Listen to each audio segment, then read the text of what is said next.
Pronto. Ficamos nesse slide, mas nós vamos para o outro, né? Já falamos sobre o sistema. Essa parte também nós passamos, né? Aí agora...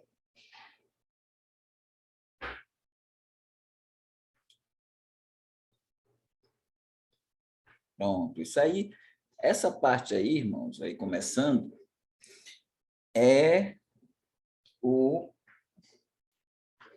a teologia. Pode levantar um pouquinho mais, só para o pessoal poder ver. Não, abaixar um pouquinho. Aí. Então, sistema de continuidade e descontinuidade. Então, dentro dessa linha, eu tô esse capítulo primeiro, ele trabalha essa relação. Então, nós temos aí o sistema de continuidade no progresso da história da humanidade. Então, o dispensacionalista, ele acredita no progresso da revelação. Então, nós cremos que a revelação vai progredindo, desde a revelação geral de Deus, que se expressa na consciência, na natureza e na história. Então, revelação geral de Deus se revelou na história, na consciência e também na natureza, até a revelação especial de Deus, que se expressa através dos milagres, através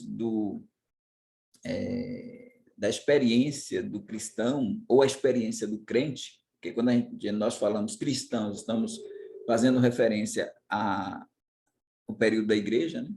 E quando nós vamos para a questão do crente, aí vem desde o Antigo Testamento. Então, essa experiência do crente com Deus, que expressa que Deus existe.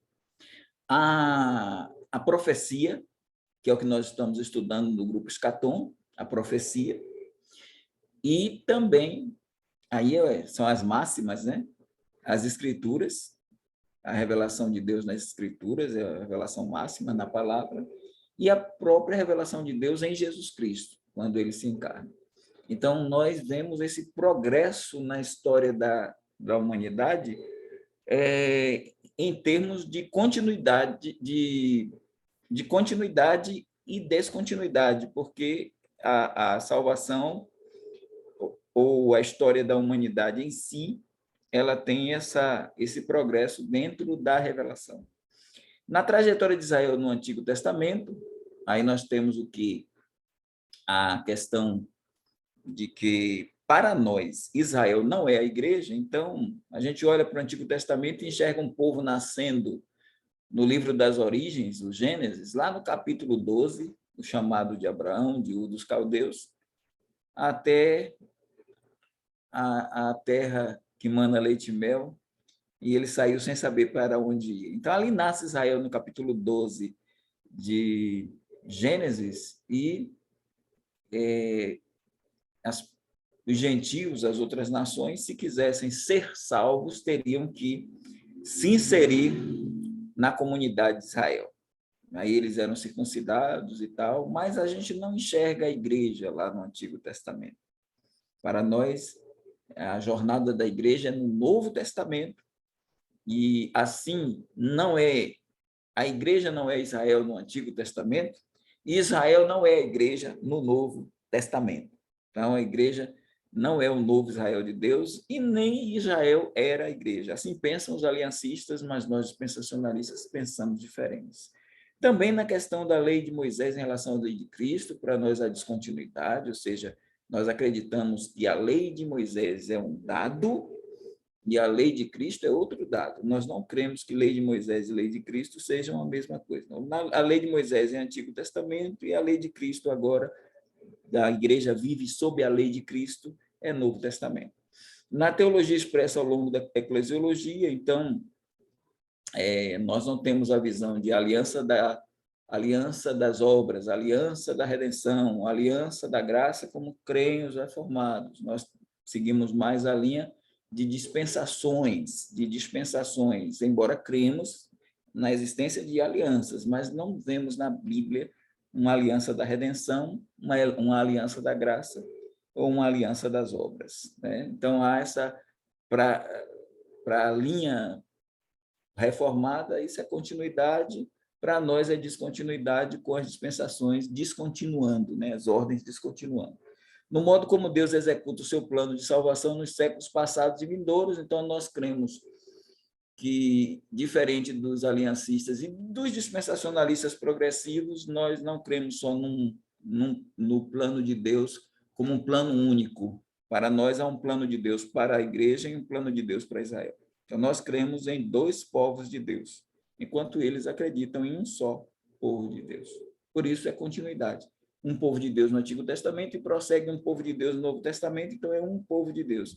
Para a gente, não. Para a gente é um povo de Deus no Antigo Testamento, um povo de Deus no Novo Testamento, e que é a igreja, e depois da igreja ser arrebatada, Deus lidando com Israel, o povo de Deus, o Israel étnico, como o povo de Deus também.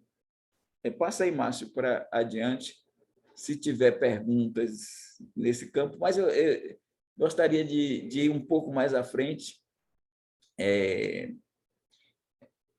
poder subir um pouquinho mais. Aí, Márcio. Então, a característica do pensamento dispensacionalista, como já falei, é essa ênfase no progresso da revelação. E aí, Deus dá diferentes ordens. Vamos olhar para essas ordens como dispensações. E essas ordens, elas têm tempos diferentes e elas que instituem cada dispensação, né? Cada nova dispensação. Então, do Antigo Testamento ao Novo Testamento, nem tudo muda, mas muita coisa se torna mais clara. É o John Feinberg, que é filho do Charles Feinberg, é desse livro aí, Continuidade e Descontinuidade, ele que organiza, e foi lançado pela Agnus, né? Pela Agnus. Então, ele dá essa visão do progresso da revelação e essas diferentes ordens que, com certeza, se nós não temos assim especificando nomes de dispensações, mas pelo menos a gente encontra, pelo menos nós encontramos duas dispensações nomeadas. Em Efésios 3, versículo 2, vamos dar uma lidazinha? Dá uma olhadinha aí, Efésios 3, 2, aqui a palavra dispensações, ela aparece. Eu vou ler aqui na minha Bíblia, diz assim: se é que tendes ouvido a dispensação da graça de Deus que para convosco me foi dada. Então, a dispensação da graça, que Paulo fala aqui, que é a dispensação da igreja. E tem o capítulo 1, versículo 10, que diz: de tornar a congregar em Cristo todas as coisas na dispensação da plenitude dos tempos, tanto as que estão nos céus como as que estão na terra. São dispensações diferentes. A dispensação da plenitude dos tempos vai congregar em Cristo todas as coisas na dispensação da plenitude dos tempos, tanto as que estão nos céus quanto as que estão na terra. Deixa só.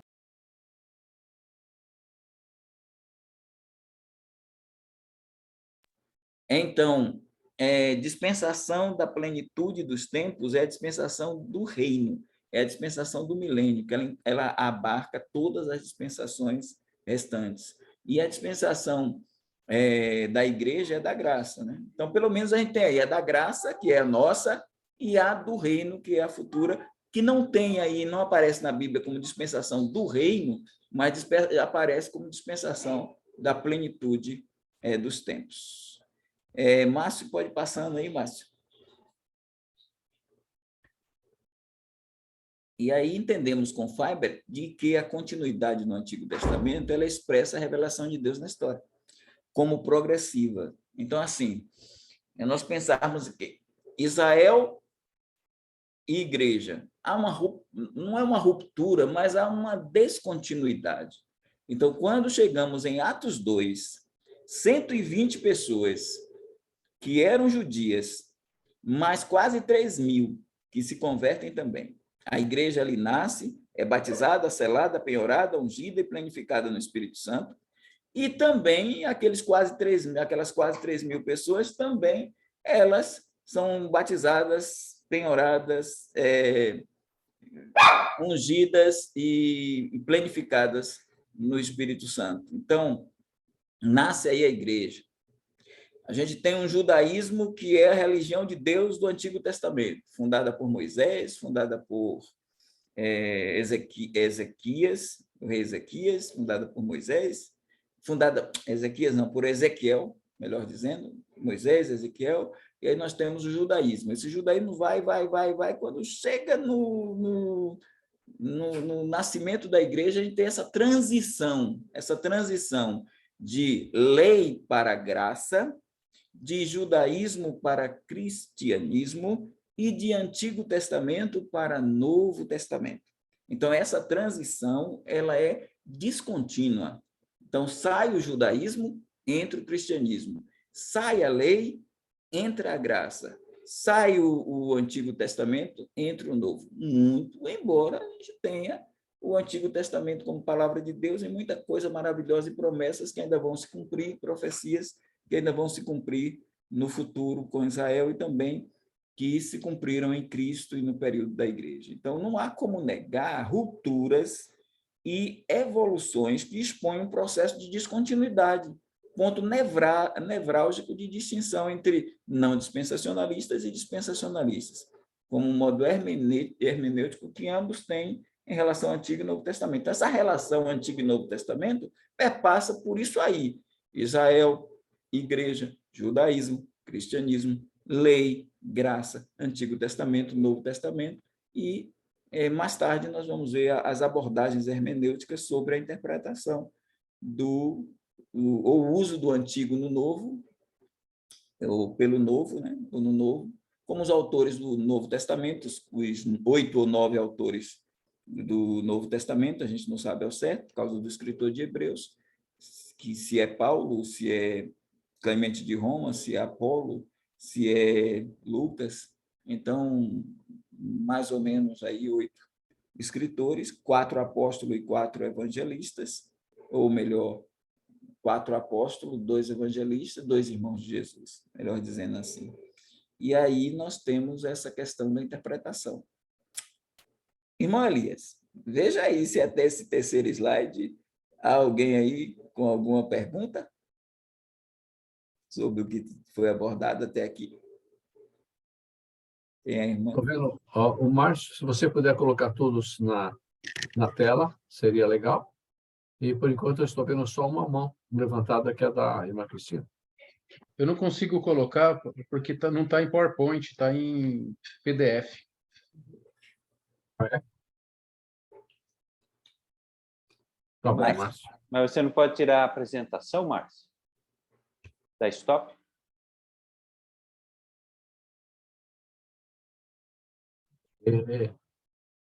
Pastor Ulisses está ficando fera também. Não é? Perguntou errado, ele falou errado. Colocar todos na tela, para mim eram todos os slides, não eram todas as pessoas. Ah, não, perdão. Todos os irmãos. Semana passada a gente colocou também, todos os irmãos. Pode perguntar. Questão de interpretação, Márcio. Hermenêutica. Hermenêutica. Funciona para tudo e para todos.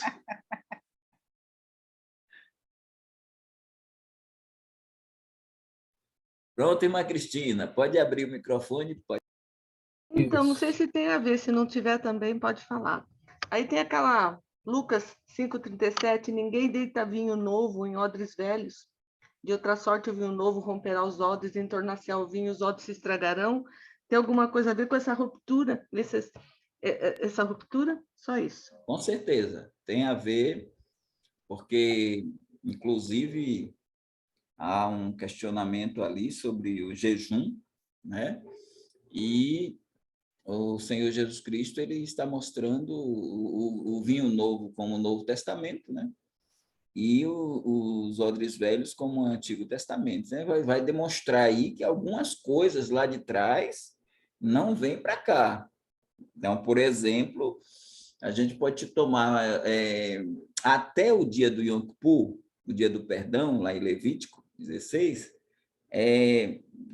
algumas coisas vão aparecer dentro do contexto da dispensação da lei, que é queima de incenso, que é o sacrifício de animais e o próprio jejum em si, como era feito ali.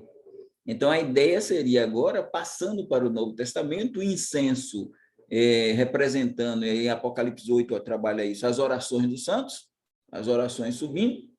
Então, até o hino 156 do cantor cristão, que diz que prazer glorioso a Deus orar, pois é queimar incenso sobre o altar. Então, a oração, esse sacerdócio, o sacrifício deixa de ser morto para ser o sacrifício vivo de Romanos 12, né? O sacrifício com o corpo, a renovação de mente e corpo, né? Então, o corpo colocado no altar e a mente renovada, não conformada ao mundo, mas transformando o mundo por essa renovação do entendimento.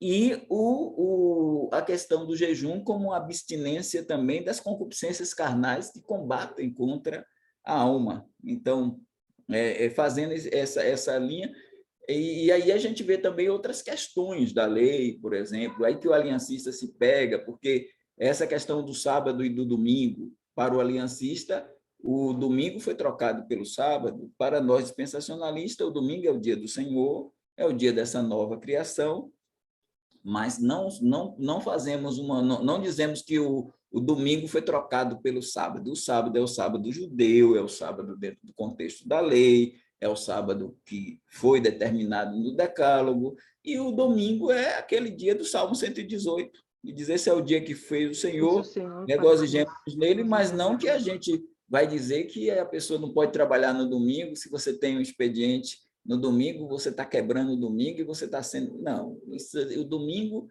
e o sábado não tem essa conexão que o aliancismo faz para nós. Para nós não tem essa conexão. E também a questão da circuncisão, porque eles dizem que a circuncisão ela é para a aliança das obras e o batismo é para a aliança da graça. Então, faz esse elo aí, e por isso eles adotam, por isso que influencia, sim, influencia a escatologia, influencia a eclesiologia. Ela não influencia a soteriologia, mas ela influencia a eclesiologia, porque é a partir daí que o reformado usa o pedalbatismo, batiza crianças, porque era assim feito também na circuncisão com os judeus. E visto que a igreja é o novo Israel de Deus, quem substitui a circuncisão é o batismo. Isso é para eles, para nós não. Viu? Ok. Ok, Obrigado, pastor.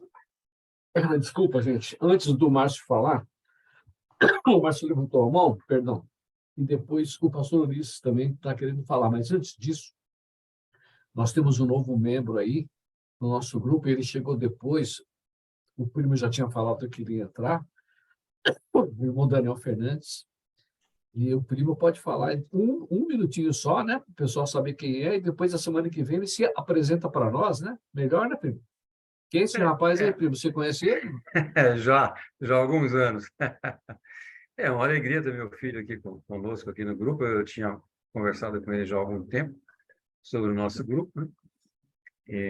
Quem é pai sabe, né? Com alegria ter os filhos nos caminhos do Senhor. Ele já fez algumas matérias no seminário, mas depois ele pode também se apresentar na próxima semana. Mas é bem-vindo, meu filho Daniel está aí. Ele tem alguns compromissos à noite, às vezes fica difícil dele participar, mas na medida das possibilidades ele vai estar entrando aí. Espero, como ele mesmo colocou, né? Aprenda conosco e também nos ajude aí a crescermos juntos aí no conhecimento da palavra de Deus. Bem-vindo, filho. Queremos ouvir o seu boa noite, Daniel, sua voz aí. Tudo bem, boa noite. Como meu pai falou, às vezes tem uns compromissos, como estou com um filhinho recém-nascido aí de 4 meses, então a gente tem alguns compromissos aqui em casa, mas na medida do possível, podem contar comigo aqui no grupo, espero complementar com vocês. Eu me apresento um pouco mais e a gente volta aí a conversar. Maravilha. Prazer, viu? Primeiro foi, acho que, o pastor Ulisses, né? E a ordem, e depois, quem foi que pediu? O Márcio primeiro. O Márcio primeiro.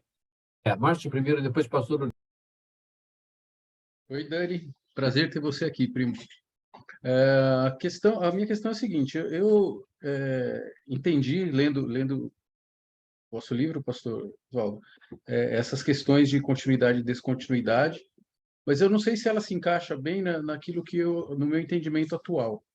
Porque, para mim, continuidade ou descontinuidade é diferente de completude ou de apontamento. Eu não sei, eu não consigo ler mais nenhuma história no Velho Testamento sem pensar em Jesus. Então, assim, tudo para mim do Velho Testamento, tudo, qualquer, sei lá, eu estou lendo Crônicas, essa noite eu li Ruth, eu tô lendo ali e aquilo aponta para Jesus, e é uma simbologia ou é alguma coisa que aponta para a história do Novo Testamento e do Messias. Então, assim, existe alguma outra tese, teoria, alguma coisa diferente desse negócio de continuidade e descontinuidade? Porque, para mim, assim, o Velho Testamento, a última profecia da escatologia foi dada no primeiro versículo ali, na hora do momento do pecado, em Gênesis 3. A partir dali, como uma cebola, para mim, tudo foram sendo revelações e cápsulas e histórias e exemplos de Davi, de Samuel, de Jonas, tudo que aconteceu, esses apontamentos falam sobre o Messias, falam sobre a vida de Jesus, falam sobre o futuro, com profecias de múltiplas que se complementam várias vezes ou mais de uma vez, né? Então, assim, eu não consigo olhar para Israel como uma coisa isolada, ou o problema de Deus tratando com Israel. Isso é uma coisa minha aqui, desse grupo, que eu preciso achar o ponto de equilíbrio, mas Deus separou Abraão e falou que todas as nações seriam benditas a partir dele, e separou o povo judeu para que fosse o farol e a iluminação para todas as nações desde aquela época. Nunca foi só para Israel ser Israel, mas para que eles tinham um papel a desempenhar e serem as testemunhas de Deus vivo naquela época antes do Messias. Eles tinham uma obrigação dada por Deus, o povo de Israel, de ser um povo separado para ser a testemunha verdadeira, né? E a gente vê arrependimentos, por exemplo, na história de Jonas, que eu tive o prazer de estudar um tempo atrás, onde o Jonas ficou puto da vida porque Deus mandou ele para Nínive, ele não queria, porque ele queria ver os ninivitas mortos, que eram inimigos de Israel. E a desgraça para ele pediu para ser morto por Deus quando Deus perdoou os ninivitas. Então, assim, Deus se preocupava com todos os povos de todas as épocas, e o judeu, ele tinha este papel. Então, eu não consigo entender só como continuidade e descontinuidade, como uma coisa separada. O problema da humanidade foi dado em Gênesis 3, no momento da queda, e é pecado, e só vai ser resolvido definitivamente depois do milênio, lá na última batalha, que eu me confundi, que eu falei que era do Armagedon, mas não é do Armagedon, é a batalha final lá de todos os tempos, onde todos ali ou estarão com o Senhor ou estarão no lago de fogo, né? Então, assim, o problema da humanidade foi o pecado lá em Gênesis 3, e a solução está lá no final. Então, eu não consigo ver essas coisas tão desconexas assim. Para mim, a história de Deus, ou o que ele revelou no Velho Testamento, só tem um objetivo. Sempre foi graça, e o único objetivo é tirar o pecado da humanidade, salvar o ser humano. Então, ele usava Israel até Jesus, e agora ele usa a igreja após Jesus. Mas o plano é o mesmo, o processo é o mesmo. Eu não consigo ver essas descontinuidades, ou usar a palavra descontinuidade, se for para esse aspecto, entendeu? Eu não sei aonde que a minha visão está ou expandida ou limitada com relação a isso. Eu não consegui entender esse processo de continuidade e descontinuidade por conta disso. O senhor está certo, nós não é desconexo. A relação continuidade e descontinuidade é para nos fazer compreender melhor a escatologia e os sistemas, mas não é uma coisa, não é uma ruptura plena, não. E aí o senhor traz uma coisa que é importante. Então, há uma outra expressão que a gente pode usar aqui que vai facilitar melhor a compreensão, essa relação de tipos e antítipos. É isso que o senhor está vendo quando o senhor olha para o Antigo Testamento e diz assim, eu não consigo me desvencilhar de ver Jesus no Antigo Testamento em várias situações. Então, há tipos no Antigo Testamento que se remetem ao antítipo, que é Jesus Cristo. Ele é o antítipo. Então, o Dr. Donald Tanner, ele apresenta os 5 P's, que eu acho interessante, os 5 P's. Os 5 P's em relação à cristologia. Então, todos os 39 livros do Antigo Testamento, do Gênesis a Malaquias, nós temos o Cristo profetizado. É o primeiro P, aí é isso que o senhor está vendo. Então, no Antigo Testamento, a gente tem o tabernáculo, tem uma representação de Cristo, o véu rasgado tem uma representação da carne de Cristo rasgada. Então, você tem um fio de escarlate, que vem de lá até o Novo Testamento. Então, lá tem o Cristo profetizado. Você chega nos evangelhos, os sinóticos, e também você pega os sinóticos, por exemplo, Mateus, Marcos e Lucas. Por que sinóticos? Escreveram sob a mesma ótica, né? Enquanto que João, ele não sinótico. Mas você pega os 4 evangelhos e você tem o Cristo presente. É o Emanuel, é o segundo P, né? Lá é profetizado, agora o Cristo presente é o segundo P, então é o Emanuel, é o Deus conosco. Você pega Mateus, escreveu para os judeus e apresentou Jesus como rei, por isso a palavra-chave lá é reino dos céus, só tem lá 32 vezes, e 5 vezes aparece a palavra reino de Deus. Então, Mateus apresenta, e aí, por isso que tem uma genealogia lá real, de realeza. Aí você pega o Marcos, ele já apresenta Jesus Cristo como ele escreve para os romanos, inclusive o nome dele é João Marcos, por que ele não botou João? Aí alguém pode dizer, para não ficar 2 Joões nos evangelhos. Não, é João Marcos. O nome João é o nome hebraico e o nome Marcos é o nome latino. E ele usa Marcos por estratégia, porque ele está escrevendo para os romanos e apresentando o escravo ideal, é o servo sofredor, lá de Isaías 53. Por isso, é um livro que só tem 16 capítulos e é rápido.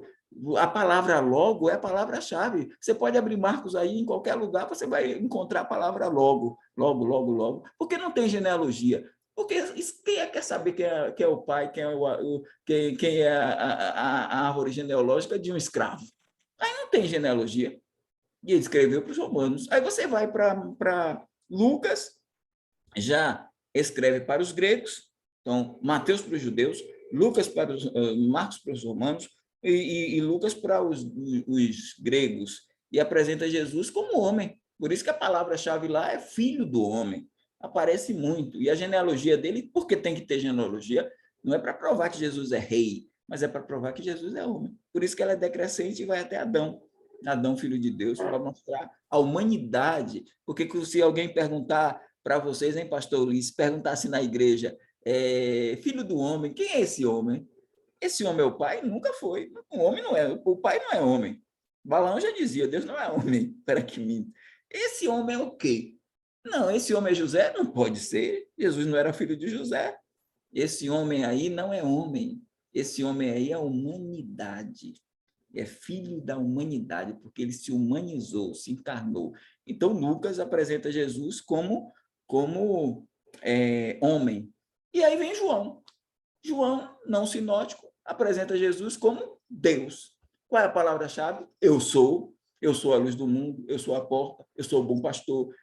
É o Yahvé, é o tetagrama que Moisés disse. Eu digo o quê? Qual é o nome lá que eu apresento para Faraó? Diga a Faraó que eu sou me enviou. E ele disse lá para os fariseus no capítulo 8, se não credes que eu sou, morrereis nos vossos pecados. Então a palavra-chave é eu sou, por que não tem genealogia? Tem no de Mateus porque é rei, tem no de Lucas porque é homem, não tem no de Marcos porque é escravo, mas não tem no de João porque é Deus. Deus não tem genealogia. No princípio era o verbo estava com Deus, o verbo era Deus, e aí vai. Então, aí esses 4 apresentam o quê? O Jesus presente. Vai para Atos, os 28 capítulos de Atos. É o Jesus proclamado, é o Cristo proclamado. E aí, a mensagem de Jesus não foi a mensagem que ele deu para os apóstolos em Atos. A mensagem de Jesus no Evangelho é o reino, mas a mensagem dos apóstolos é a mensagem da cruz. Os apóstolos pregaram o Cristo crucificado, escândalo para os judeus e loucura para os gregos, mas para nós, poder de Deus. E aí pregaram, é o Cristo proclamado, é o terceiro P. Depois a gente vai de Romanos até Judas. Nós temos o quê? O Cristo possuído. Toda a luta das epístolas, dos apóstolos nas epístolas é para mostrar que Cristo está em nós, esperança da glória, é o apropriar-se de Cristo, é o Cristo possuído. E no Apocalipse nós temos o Cristo preeminente, aquele que ocupa o primeiro lugar, é o Alfa, é o Ômega, é o Cordeiro, não é mais o Cordeiro de Deus que tira o pecado do mundo, porque já tirou, agora é o Cordeiro que ilumina a Nova Jerusalém. Então aí, Márcio, essa questão de Cristo estar por lá, isso não anula a continuidade e descontinuidade da escatologia. Ela segue, mas o que você vê é perfeito. É perfeito. E Israel é levantado mesmo para abençoar as famílias da terra. E isso acontece porque a igreja nasce na Judéia, em Jerusalém, a igreja nasce com os judeus, mas aí depois de judeus e gentios se fundem num só povo, derruba a parede de separação, de ambos os povos faz um, mas Deus ainda vai continuar, ou Deus ainda vai trazer o povo de Israel para um trato especial lá na frente. Aí é Romanos 9, 10 e 11 que trabalha essa rejeição de Israel para a nossa glória e a admissão de Israel também para a glória de Deus. Então, isso não desvincula essa relação para a hermenêutica de continuidade e descontinuidade nas profecias e na escatologia, viu? Mas essa visão sua é perfeita, de tipos, né? Tipos lá no Antigo Testamento que realçam o Cristo como antítipo. Desde os cordeiros, 250 mil cordeiros mortos na Páscoa, com o sangue passando na verga da porta para libertar 3 milhões de judeus que vão sair lá das garras do faraó. Aqueles 250 mil cordeiros representam o Cordeiro de Deus que tira o pecado do mundo, que é Cristo. Aquele animalzinho que o Deus matou para vestir Adão representa Cristo também. Então, a gente vai ali desde Gênesis e vai seguindo até adiante com Cristo. Agora, a gente não vai, depois nós vamos ver isso aí, agora a cristologia não vai ser o mito da história. Ou seja, a finalidade da história não é a cristologia, é a doxologia, a glória de Deus. Porque não é a redenção do homem, mas é a glória de Deus. E a morte de Cristo está dentro da glória de Deus. Porque lá na oração sacerdotal, no capítulo 17, versos 4 e 5, ele vai dizer ao Pai: eu glorifiquei-te na terra, tendo consumado a obra que me deste a fazer. E agora glorifica-me tu, ó Pai, com aquela mesma glória que tinha contigo antes do mundo existir. Então, tudo culmina na glória de Deus. E essa é a questão, né? É isso. Então, Pastor Evaldo, o irmão Elias vai administrando aí. É o pastor Ulisses e depois o irmão Osamar. Beleza. Ô, Márcio, talvez aí que ajuda, talvez, é que continuidade e descontinuidade está falando de povos, não de Cristo Jesus ou da própria Bíblia, né? Mas de povos, de Deus trabalhando com povos diferentes. Não somos mais o Israel de Deus. Agora é a igreja que é composta de tanto gentil e judeus. Seria um resumo isso, pastor Evaldo? Sintetiza bem, porque o que o Márcio disse é bem interessante, porque lá no Antigo Testamento, depois do capítulo 12 de Gênesis, o gentio ele adentrava a salvação se circuncidando e se tornando prosélito. É interessante a gente lembrar de Melquisedeque com Abraão, a gente lembrar de Raabe, a gente lembrar de tantos gentios que também foram alcançados, mas eles ingressavam aqui no Israel étnico. E agora, com a igreja, os judeus também se unem com os gentios, é capítulo 2 de Efésios, né? Pela cruz, e se unem.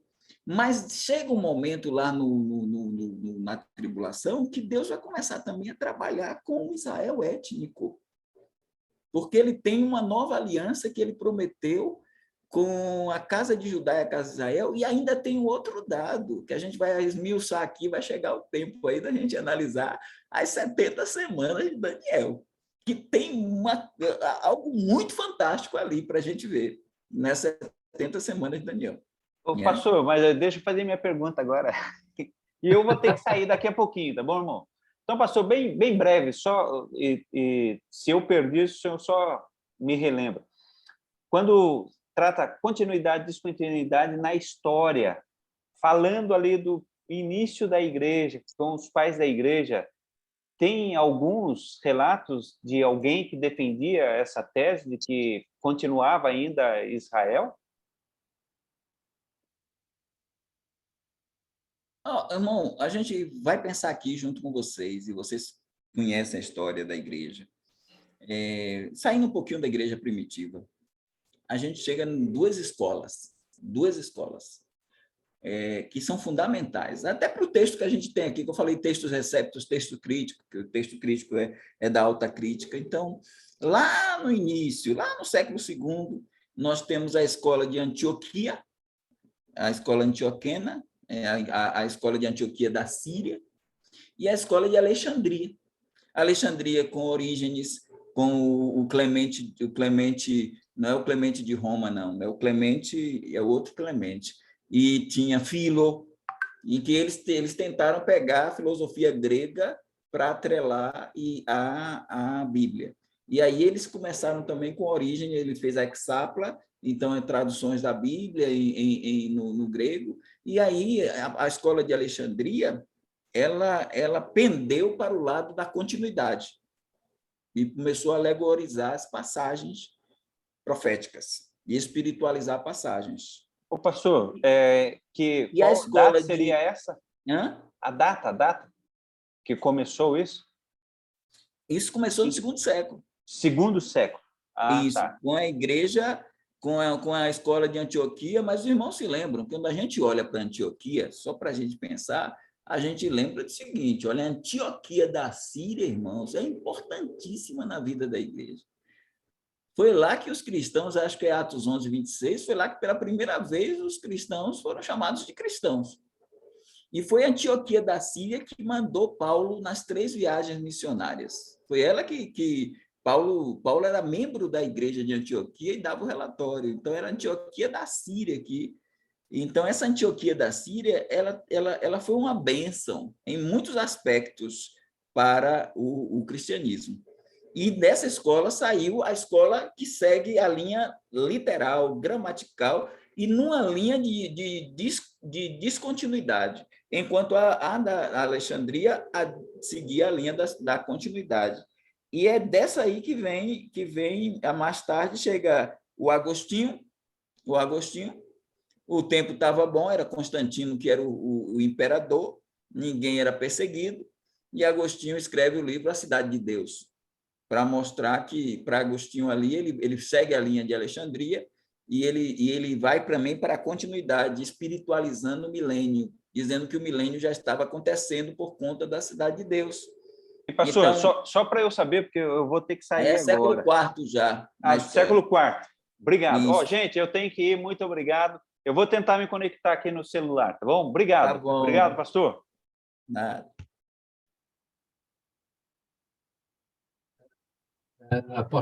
Irmão Osamar e depois o pastor Lorival. Vamos lá. Pastor Evaldo, tenho uma dúvida em relação a essa questão de 2 povos. O senhor mesmo falou aí, Efésios 2,14. De ambos os povos fez um. Como é que a gente pode falar que são 2 povos, se esse texto fala que de ambos os povos fez um? E vou ver outro texto aqui que eu achei agora, eu lembrei, quando fala que nós fomos ramos de oliveira brava, em Romanos 11, que fomos enxertados na oliveira. E aí Israel foi cortado e vai ser reenxertado. Romanos 11 fala isso. Como é que a gente consegue desvencilhar essas 2 informações desses textos e dizer que existem 2 povos, se os 2 textos aqui estão dizendo que tem de ambos os povos fez um, Efésios 2,14, E Romanos 11 dá essa ideia de que Israel estava aqui na raiz, foi cortado alguns ramos, foi enxertado ramos, que são que é a igreja, pelo menos eu entendo isso, posso estar errado, e depois Israel vai ser reenxertado no mesmo lugar que a igreja está. Como é que a gente pode desvencilhar? Não há essa ideia de Israel ser reenxertado na igreja no sentido futuro. O que nós defendemos e cremos, e aí o senhor está certo, quando é dito que Deus de ambos os povos fez um. É o que esse um? A igreja, o corpo de Cristo. Então, a igreja é formada por judeus e gentios. Então, há um Israel, um remanescente segundo a eleição da graça, que é o que Paulo vai abordar, que é justamente essa questão do zambujeiro e a questão da oliveira, que nós éramos a oliveira brava, quando incrédulos, né? Aí fomos enxertados, porque a igreja começou só com judeus, por um bom tempo. Aí só a partir do capítulo 11 de Atos é que há uma dispersão. Mas a igreja começou com judeus, levou um bom tempo, até que eles começaram a se conscientizar que os gentios também, que aquela visão de Pedro no capítulo 10, que Pedro vai começar a pregar em Cesareia de Filipos, e ele vai pregar lá para Cornélio e tal, e aí começa o evangelho a chegar aos gentios, porque samaritanos ainda era um povo misto, né? Mas, de qualquer maneira, Samaria também traz já essa ideia, e até os confins da terra, a igreja, corpo de Cristo, é a fusão de judeus e gentios. Mas tem um outro detalhe. Quando eu pego o capítulo 10 abra aí Romanos, para o senhor dar uma olhadinha, 10 e verso 1 de Romanos, dentro do contexto da própria igreja, Paulo está aqui falando aos romanos que é a igreja, mas ele diz aqui no capítulo 10, vou pegar assim, vamos pegar o 11, que é melhor ainda, para compreensão. Olha o que diz no 11. O meu título aqui é Futuro de Israel. Ele diz: digo, pois, porventura, rejeitou Deus o seu povo?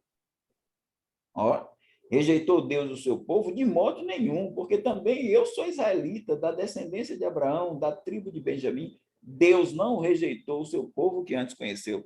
Ora, é lógico que ele não está falando da igreja aqui. Você vê dois povos aqui. Porque ele está falando para a igreja de Roma, que é a igreja, e ele está falando agora sobre Israel.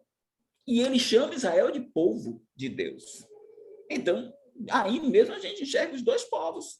A gente enxerga. E quando ele fala em 1 Coríntios 10, que nós devemos nos portar, de 31, portai-vos de um modo de que não dê escândalo nem a judeus, nem a gentios, nem a igreja de Deus. Ele fez a separação entre gentios, incrédulos, judeus e igreja de Deus. Então, há o povo, sim, de Israel, que vai ser trabalhado, e há uma aliança com esse povo, depois que a plenitude dos gentios entrar. Aí no mesmo capítulo 11, dá uma olhada aí no verso 25 a 27, nesse mesmo 11. Aí é dito aqui o que é que vai acontecer. Olha o que a gente vê aqui. Capítulo 11, versículo 25, ele fala de um segredo, né?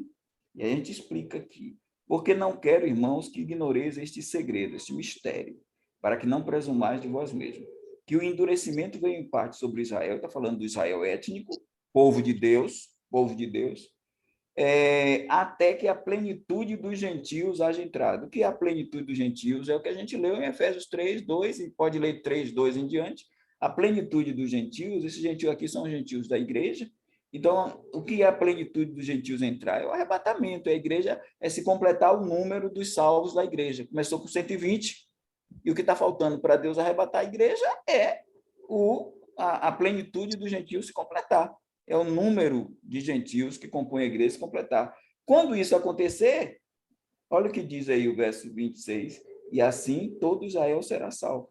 Como está escrito, de Sião virá o libertador e desviará de Jacó as impiedades. E aqui ele traz a aliança, a nova aliança.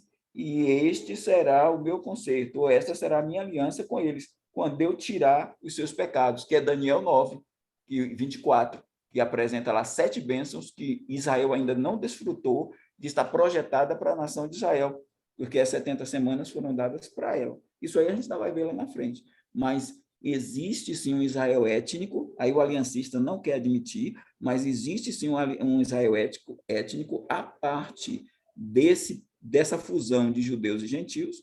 Claro que esses gentios e judeus são de Israel, mas tem um Israel étnico que é povo de Deus e que Deus não rejeitou, e que vai chegar o tempo em que Deus vai trabalhar com esse povo, e esse povo vai entrar no milênio e vai fazer parte do núcleo do milênio, esses judeus, quando eles entrarem. Certo? Então, existem esses dois povos? Existe. Agora, no Antigo Testamento, um povo de Deus, Israel. No Novo Testamento, na dispensação da graça, um povo de Deus, a igreja. Só que dentro desse contexto tem um trato que Deus vai trabalhar, porque ele veio para o que era seu e os seus o rejeitaram. Então, esses judeus rejeitaram e Deus vai trabalhar, por isso que tem um milênio, porque ele vai se assentar no trono de Davi e vai governar na velha Jerusalém com a igreja sobre Israel. E os apóstolos, os 12 apóstolos, vão julgar as 12 tribos de Israel, ou seja, vão trabalhar com Israel nesse período de tribulação. Enquanto a igreja reina sobre os gentios, os apóstolos reinam sobre as 12 tribos de Israel. Israel vai ser, vamos colocar assim, não vai ser cauda, vai ser cabeça. É o que diz a profecia. É isso aí. No início eu entendi que o senhor desqualificou a minha colocação no melhor termo da palavra, tá? Do texto que eu falei do Oliveira Brava como sendo enxertada a igreja em Israel. Mas o senhor, não sei se eu entendi isso, né? Foi isso mesmo?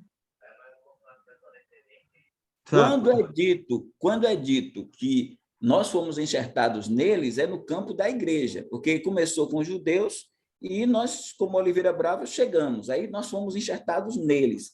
Aí o quê? Depois disso, arrebatamento. Aí o que é que vem agora? Trato de Deus com Israel. Então, não é... Eu quis dizer o seguinte, não é... Os gentios são enxertados em Israel, igreja, mas não há um Israel enxertado na igreja depois, né, para o futuro. Porque Paulo está trabalhando em 9, 10 e 11 o futuro de Israel, e ele está trabalhando um período em que Deus vai pegar esse povo que rejeitou a Cristo e vai readmiti-lo. Vai haver uma admissão, porque hoje o que ocorre é uma rejeição. Mesmo que nós tenhamos judeus na igreja hoje, Israel está aí. 14 de maio de 1948, ela renasceu. Ela voltou depois da Segunda Guerra Mundial, depois de 6 milhões de judeus mortos por Hitler, pelo nazifascismo, para fazer sabão e outras coisas mais, o Holocausto e as casas, os campos de concentração, tudo aquilo ali, parecia que os judeus iam ser destruídos por completo, varridos do mapa. Mas só que Hitler morreu, em 45 a guerra acabou, e 3 anos depois, com Oswaldo Aranha, um brasileiro na ONU, é decretado o nascimento de Israel. Ainda não está com a sua capital, é Tel Aviv hoje, mas está com os muçulmanos, mas estamos caminhando para Jerusalém voltar a ser a capital e também Deus voltar a tratar com Israel, o templo ser reconstruído, todas essas coisas vão voltar. Porque agora nós não temos templo, porque o templo é o Senhor, o templo somos nós somos a casa de Deus, mas nós não somos religião do templo.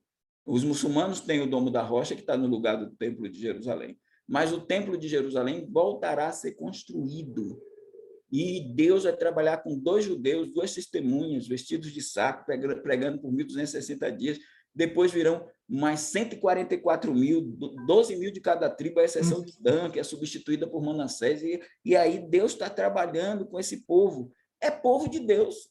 Aqueles 144 mil não é igreja, as 2 testemunhas não é igreja, então Deus vai trabalhar com esse povo, particularmente depois que ele arrebatar a sua igreja. Então Deus não rejeitou esse seu povo, diz Paulo. Quando ele diz isso, imagine hoje, se fosse hoje, eu dizer assim, Deus não rejeitou o seu povo. Aí você pode perguntar, mas o povo não é igreja? Não, Paulo não está dizendo que é igreja, não é igreja. Claro que a igreja é povo de Deus, mas ali, quando Paulo fala Deus não rejeitou o seu povo, ele está separando aí dessa questão da igreja. A igreja está ali, mas está falando para a igreja de Roma que Deus não rejeitou o seu povo étnico. Os judeus, Israel é étnico. Então, mas é isso que eu não entendi. Quando eu comecei a falar da oliveira, o senhor disse que não tinha relação com Israel, mas o senhor citou que o capítulo 11 fala só de Israel étnico. E oliveira Sim. brava está no capítulo 11 de Eu Romanos. quero dizer que quando Paulo fala da oliveira brava, ele está falando de nós gentios sendo enxertados na oliveira Israel. Então, como é Os que a ambugeiros, gente usa, nós fomos vê esse enxertados em texto? Israel. Ali está dizendo que nós fomos enxertados em Israel. Então, Isso como é que... é o corpo de Cristo. Ele está falando nesse sentido do corpo de Cristo. Mas fora Mas o o corpo... corpo de Cristo, o senhor não disse que é só a igreja? E a igreja é judeus e gentios. E a igreja começou com Israel. Mas Romanos 11 não é Israel étnico? O Romanos 11 trabalha o Israel étnico, mas não deixa de falar da igreja também. Entendeu? Trabalha Então, o mas Israel étnico. é isso que eu estou querendo entender. Como é que a Porque quando ele gente... fala, por exemplo, lá, quando ele fala que a rejeição de Israel foi a riqueza dos gentios, não é a igreja? A rejeição de que Israel, o étnico, é a glória, a admissão a rejeição de Israel, porque ele rejeitou. O Israel rejeitou a Cristo e nasceu a igreja. A igreja é uma lacuna profética. A igreja veio, a 69ª semana de Daniel terminou com Jesus no jumentil entrando em Jerusalém. Entrando em Então, Jerusalém. a Ali minha termina a questão toda... 69ª semana. E sexta-feira ele morre, domingo ressuscita, passa 40 dias aqui e 10 dias depois nasce a igreja. Quando a igreja for tirada, Deus vai pegar a 70ª semana, e com essa 70ª semana ele trabalha com o povo de Israel, porque as 70 semanas foram dadas para o Israel étnico, para o seu povo. Então, o que eu quero dizer é que a igreja com gentios e judeus é uma coisa e o Israel étnico é outra coisa. Ele está ali no capítulo 11, sendo citado, ele está no capítulo 9, está no capítulo 10, mas, ao mesmo tempo, Paulo está falando também da igreja. Ele fala da igreja também. Está entendendo? O que eu não consigo fazer o link é a gente colocar que a igreja foi enxertada, os gentios foram enxertados em Israel, formando a igreja, joia, mas não no futuro, depois o Israel ser enxertado na igreja. Tá Não, mas entendendo? eu não disse isso. Pronto, Mas então tá, os joia. gentios foram enxertados em Israel, formando a igreja? Entendi. Eu não alcancei, de repente, a minha mente aqui, não sei se alguém alcançou aí a explicação, eu Não, não porque alcancei. o texto fala que nós somos a oliveira brava, Isso. o zambujeiro, nós. Ah. Aí está falando dos romanos, né? Zambujeiro, oliveira brava, que foi enxertada na boa oliveira. E quem é a Então, boa oliveira? é Israel, no Então, seguinte sentido, para a gente entender de novo. Quando a igreja nasceu, só a tinha minha Israel. questão só é, assim, Não é isso? eu não Mas quando consigo... a igreja nasceu em Pentecostes, mesmo vindo 15 nações da diáspora, não eram gentios. É Israel, certo? Ali a igreja é Israel. A igreja é Israel. Então ela nasce como Israel. E depois aqui os gentios vão se encaixando. Entendeu? A partir de vai se encaixando a partir dos samaritanos, capítulo 8, da família de Cornélio, no capítulo 10. Então, começa com a oliveira boa, Israel. Aí vem os gentios, capítulo 8, capítulo 10. Aí vem o quê? Jesus falou, 1:8, quando ele designou ali a comissão, ele disse, ser-me-eis testemunho em Jerusalém, Judeia, Samaria e até os confins da terra. Então, Samaria e os confins da terra é a oliveira brava encaixada no Israel, formando judeus e gentios de ambos os povos, conforme Efésios 2. Aí é a igreja. Mas há um Israel étnico a ser trabalhado no futuro. É isso que eu quero dizer. Mas que ramos foram quebrados da igreja de Da Israel? igreja, não. Os ramos é de Israel. Não, É da o senhor oliveira disse que brava. a gente foi enxertado nos ramos da igreja formada apenas por israelitas. Os romanos foram No começo, enxertados né? No nos começo da ramos. igreja.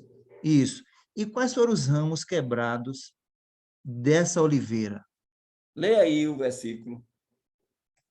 Vamos lá, eu vou ler o 16. E se forem santas as primícias da massa, igualmente o será a sua totalidade. Se for santa a raiz, também os ramos o serão. Aqui ainda não está, a minha dúvida não está aqui. Então, mas está falando Aí, aí, logo nesse 17. texto aí inicial, diz o quê? Repita aí. E se forem santas as primícias da Primícias massa, aí é Israel, primícias da massa é Israel, santas, a totalidade quando chega os gentios, para formar a igreja. igualmente o será a sua totalidade.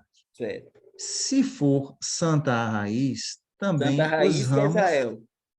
Que é A raiz Israel. não é Deus, ou Cristo? Não, aí nesse caso, Como João 15? ele não está falando da videira no sentido, a videira verdadeira lá é Cristo e tal, ramos, ali a gente não vai ligar para lá.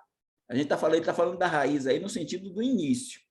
O início aí Não, é porque Israel. depois ele trata Israel de ramos de novo, que foram ramos cortados, serão reenxertados.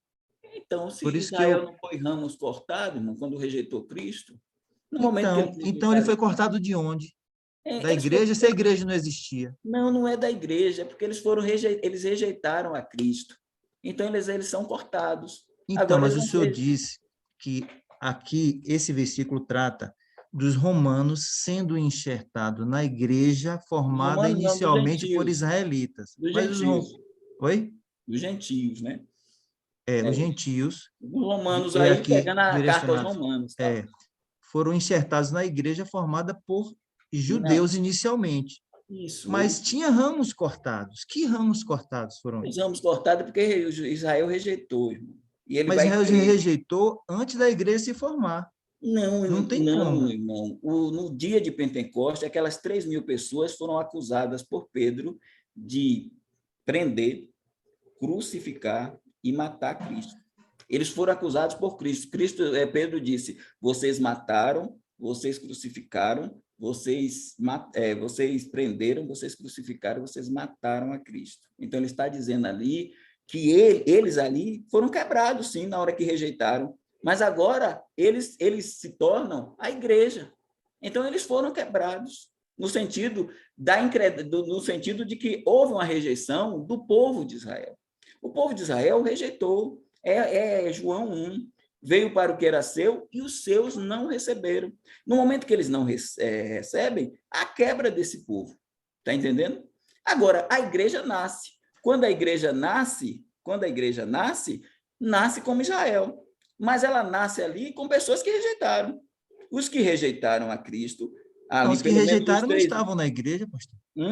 Mas a igreja nasceu, meu querido. Não estavam na igreja. Se a igreja nasceu, como é que nasceu já com gente rejeitada? Que foi rejeitada. Não, meu irmão. Eles rejeitaram a Cristo, não rejeitaram? E aí, mas não como igreja. Não é como igreja, meu irmão. Que quebrado, não. Não tem igreja quebrada, não. Mas não o senhor falou que os ramos quebrados foram quebrados da igreja. E os romanos ou os gentios... Retiro. Não, nunca isso. A igreja não tem ramos quebrados da igreja. A igreja nasce... Não, o 17 diz que tem ramos quebrados. Mas versículo os ramos 17. quebrados, meu querido, por favor, entenda. Posso fazer uma sugestão aí? Os ramos quebrados... Deixa para lá. Os ramos Posso quebrados... dar uma sugestão? É rejeição. Os ramos quebrados é rejeição. Agora, essa rejeição torna-se admissão no momento que eles creem em Cristo. Se eles creem em Cristo ali, aí você diz, não, mas como é que a igreja nasce? Com ramos quebrados que se convertem, porque os 3.000 que se convertem eram judeus, e judeus que rejeitaram Cristo. Embora mas aí o versículo 24 diz que os ramos serão reenxertados, que são judeus. Isso, mas os ramos, entenda ramos quebrados. Não, pastor, eu vou fazer assim, ó. Não, vamos seguir aí. Deus também. Vamos seguir, porque assim, eu não consegui entender. O irmão está fazendo confusão. Ramos quebrados e ramos não são os mesmos ramos. São judeus, mas não são os mesmos ramos. Os ramos quebrados, que são judeus, se converteram, já estão no céu, aqueles 3.000. Mas judeus também, ramos quebrados, que vão ser reenxertados no sentido de que Deus vai dar um trato com Israel no futuro. E ele vai ser reenxertado na igreja? Ei, tá Posso vendo? fazer uma sugestão aí? Não vão Irmão? ser pouquinho, reinjetados na igreja. Não vão ser Só um reinjetados, pouquinho. porque não está dizendo que eles vão ser reinjetados Vão na ser igreja. reenxertados Vão aonde, ser então? salvos, meu querido. Vão ser salvos. Então, no globo geral, nós temos no futuro Também é Deus salvando. diferente também. Hã? Paulo, deixa eu Sim. dar deixa eu dar uma parte pequena aí. Muitas vezes, né, por exemplo, a pergunta que o irmão Osmar fez e a resposta, na hora, às vezes a pessoa também não consegue pegar muito e tal. Tá? Então, eu acho que seria interessante, nesse caso específico, e desse assunto, que é interessante, porque muitas vezes é uma coisa que a gente olha de passagem, assim como eu já li também esse texto, e acho, pá, e a gente vê que não é bem assim. Então, a sugestão, pastor, é que nesse texto específico, que o irmão possa fazer igual fez com o Márcio, né? Jogasse lá no grupo Acho que vai precisar de mais seu paciência, hein? o seu pensamento, o irmão Zamar vai colocar também lá e nós vamos Prometo aprender que eu ali também. analiso, prometo que eu vou Hã? analisar com cuidado. E a gente Perfeito, vai passar para os irmãos. perfeito. E Na aí verdade, nós vamos acompanhando lá e vamos vendo também. porque a pergunta dele básica é o que eu entendi aqui. Ele não está compreendendo essa junção dos povos, né? Ele começa dizendo de ambos os povos fez um. Eu creio que tem que pegar aí justamente essa questão e partir para os detalhes dos outros textos que foram colocados aí. Mas eu queria sugerir também, ô primo, de pegar esses textos que ele colocou com a pergunta e fazer uma exegese ali no grupo para a gente poder caminhar por ali, senão a gente gasta Seria muito legal. tempo aqui no grupo. Pessoal, isso é uma parábola, tá? Então é fácil de pensar isso como uma teoria dos conjuntos, como o pastor está falando. Quebrou, dividiu, depois juntou de novo. É só uma Então, parábola. Então é importante a gente pensar nisso. legal. Depois ele põe com o irmão. Então, como foi dito, ele coloca, o irmão Zamar faz o contraponto ali, se entendeu, se não entendeu, vai perguntando à vontade e a gente vai acompanhando ali, tá bom? O nosso horário já está quase, e eu vi que o pastor Lorival levantou a mão, eu vou deixar. Tenho dois irmãos aqui com a mão levantada. Deixa o Lorival e Márcio perguntar. E aí a gente fez. Eu Então, prometo que eu vou tentar ser sintético. Não, eu já Então. falei demais hoje. Deixa, eu vou passar a vez. Então, o pastor Lorival, e depois vamos ver e a gente encerra. Pastor Lorival. Ok. Já passou tanto tempo agora. Aqui é difícil. Continuidade e da descontinuidade, né? É só uma contribuição. Às vezes a gente pensa numa certa sequência, né, de eventos históricos e nós focamos mais na quinta dispensação, que é a dispensação da lei, e na sexta dispensação e ao milênio, a gente fica nesse trecho, né?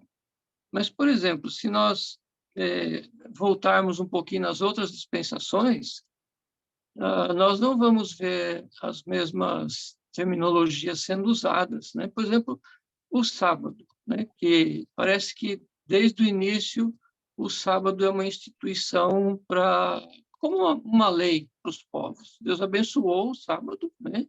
Descansou e abençoou, mas se você olhar na concordância, você vai ver o sábado novamente só no decálogo, só na lei. Então, a segunda dispensação, a terceira e a quarta não tem, vamos dizer assim, não tem assunto para o sábado, né? Então, no tema da continuidade e descontinuidade, se nós fôssemos olhar sobre esse prisma, a circuncisão, por exemplo, só entra na quarta dispensação, né, da promessa. E assim outros assuntos que creio que nós fazemos bem, né, em considerar que quando você pensa no que está acontecendo, parece que o que nós estamos vivendo hoje nós transportamos para todas as épocas, mas na realidade não era assim, né? Então, as coisas para nós é fácil transportar o que nós entendemos hoje para os outros tempos, mas naquele tempo não tinha nada disso. Então, o que Deus levava em conta para a mordomia eram outros elementos, né? que eram importantes e pertinentes para a glória de Deus na época. Então, só para a gente poder considerar aí nesse assunto da continuidade e descontinuidade, que para mim também é novo, tá? Eu não lidava com essa terminologia antes, né? Mas olhando nesse sentido, acho que faz sentido, né? Da gente pensar, é bem pertinente. E eu acho que realmente não há uma continuidade na história, né? Nessa linha, em todos os sentidos. Isso é um fato que eu concordo. Quando nós trabalharmos um pouco mais aí em alguns slides, pastor Lorival, aí nós vamos ver o método da salvação. E em cima do método da salvação, a gente não tem como não dizer que desde a queda em diante, nós temos uma continuidade em relação à salvação pela graça. E nós temos a continuidade em respeito à salvação mediante a fé. Então, salvação pela fé, capítulo 11 de Hebreus, tudo pela fé. Então, nós temos uma salvação pela fé, uma salvação pela graça em todas as dispensações. Agora, quando nós vamos trabalhar a descontinuidade em respeito à questão da salvação, aí a gente tem o conteúdo da salvação, no conteúdo da salvação, o conteúdo da salvação para os crentes do Velho Testamento não é o mesmo conteúdo para o pastor Lorival, para o irmão Márcio, para a irmã Cristina hoje. O conteúdo que temos da salvação é diferente. Então, o conteúdo da salvação, a gente vai explanar isso, mas a questão, a expressão da salvação, a expressão da fé. Então, como era que é expressada a fé? Uma pessoa pegar um cordeiro, levar lá para o sacerdote e dar uma oferta. Então, é diferente você ir à igreja hoje, cantar, louvar e tal. Então, a expressão da fé dos crentes do Velho Testamento é descontinuidade em relação à nossa expressão da fé. O agir do Espírito Santo, a maneira como o Espírito Santo operava no Antigo Testamento é descontinuidade em relação à maneira como o Espírito Santo passou a agir a partir do Pentecostes, quando nós temos pessoas que estão em Cristo e só os crentes da igreja são batizados no Espírito Santo. Então, no Velho Testamento não havia batismo no Espírito Santo, porque o batismo no Espírito Santo 1 Coríntios 12, 13, forma o corpo. Forma o corpo.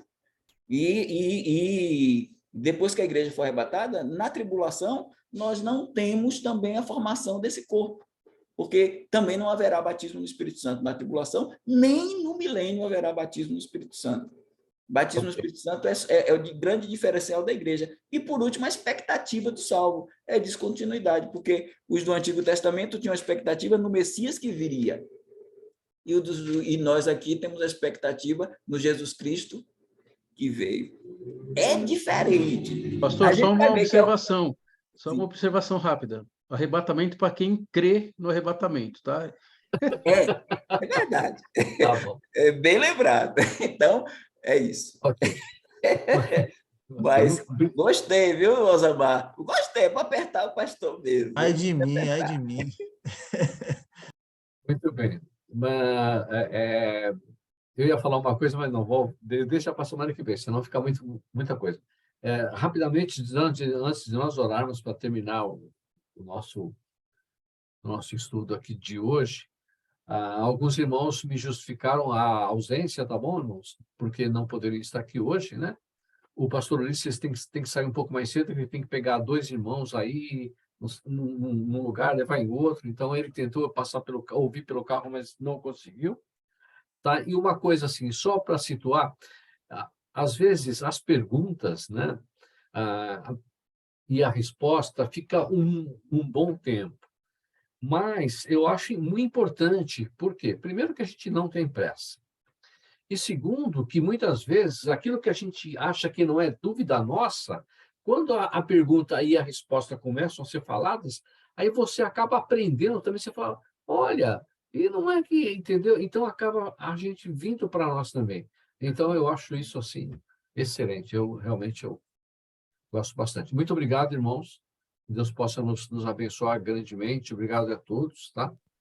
E só essa questão que que o Márcio colocou, linkando com o que o Zamar falou, é assim, se a igreja não for arrebatada antes da tribulação, ela seguir como corpo de Cristo durante a tribulação, o Israel étnico teria que se vincular a esse corpo. Está entendendo? Ou teríamos dois povos de Deus funcionando no período. Isso a gente tem que também refletir sobre isso. Se reflete, Márcio, depois você bem sai lembrado. dessa também. É. Vamos ter uma comemoração. Eu tinha colocado lá o pastor Ulisses, mas ele precisou sair mais cedo. Eu sempre gosto de terminar com uma oração de um dos pastores. Começamos sempre com uma oração de um leigo, né, de nós que nós somos pastores, e um pastor termina. Eu sempre gosto disso. Então, o pastor Evaldo, ele deu estudo, e eu vou pedir de novo, o pastor Evaldo orou a semana passada, mas eu vou pedir novamente como pastor, que ele possa nos despedir em oração, tá bom, pastor Evaldo? Pode ser, querido?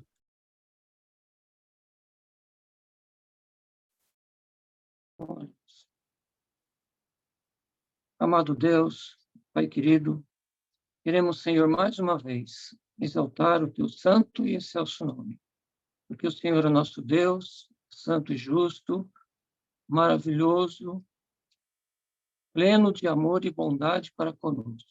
Queremos te agradecer pelo estudo desta noite, pela jornada deste dia em que podemos já brevemente tratar desses pensamentos, ó Deus, que tem ocupado o nosso coração, nos apontando para o nosso futuro com o Senhor, e queremos te agradecer por todos os corações dispostos a estar considerando tua palavra, e considerando a tua palavra de uma forma verdadeira, genuína.